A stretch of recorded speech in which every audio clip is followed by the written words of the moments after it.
let's switch to the Middle East. The so-called Arab Spring broke out on your watch. What's your take on it after 3.5 years? And what do you say to those who say, look, we inherited a flawed order in the Middle East, and what we've helped bring about is an even more flawed disorder? Well, I think there is some truth to that, but it's not the whole picture by any means. And it's probably, this is always an escape hatch for anybody asked a question like this. It's probably too soon to tell, but I can certainly share my observations and experiences. If you compare the different places where this occurred, there are different reasons why maybe not as much progress has happened as we would have liked, but there are some commonalities. Take Tunisia, Libya, Egypt. Very different settings for the Arab Spring. Tunisia, which had a middle class, basically, lots of poverty, lots of wealth, but they had a solid middle class. They had laws which enshrined equality for women in Tunisia. They had an Islamist movement, but it was not extreme. It was much more based in an intellectual, if you will, approach to using Islam as an organizing principle for a new state post Ben Ali. And they've had a rocky, but I would argue successful transition. Now, they still have to make it sustainable. They've got a constitution which has been agreed to by all the different parties. They've changed governments a few times, and it's been peaceful. So a lot of observers are looking at Tunisia to see how they manage moving forward. Compare that, of course, with Libya, where the 42-year of rule of Gaddafi hollowed out the country, hollowed out the institutions, drove into exile people who could have contributed post-revolution. When Gaddafi fell and the revolution was successful, there were some very promising early signs. That first election was well done, carried out according to international standards, and the winners were largely moderate secularists.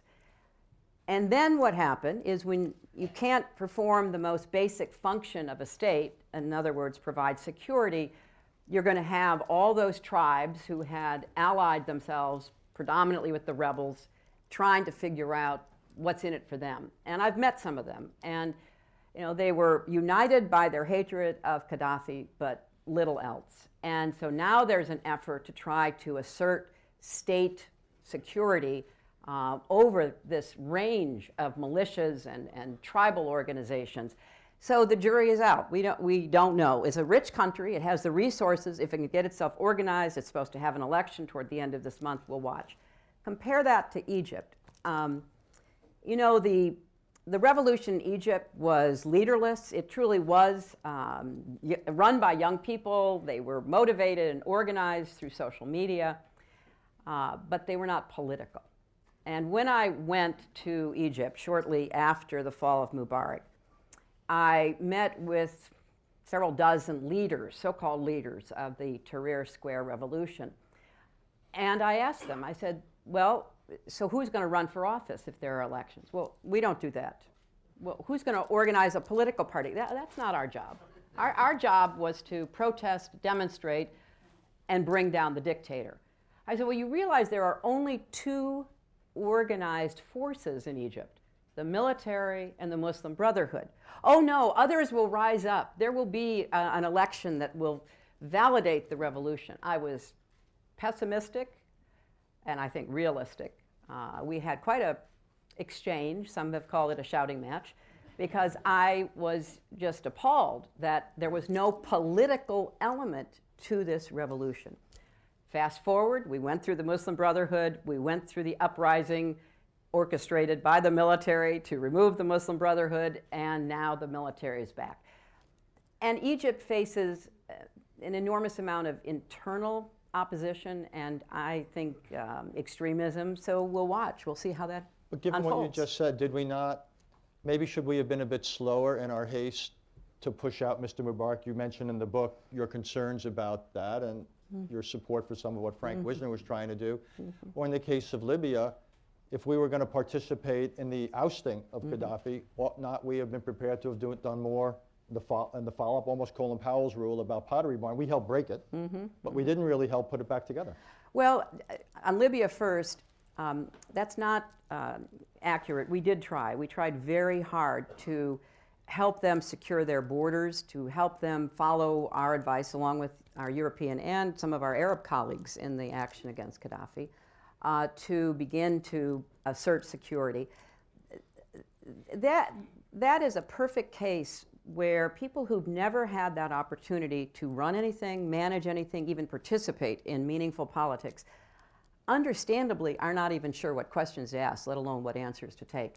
There was reluctance to accept too much Western help. And we did accomplish a couple of very good objectives. We removed some of the stockpiles of WMD. We got some important work done, but not near enough. And we're still at it. We're still trying to work with whoever is going to be in the government.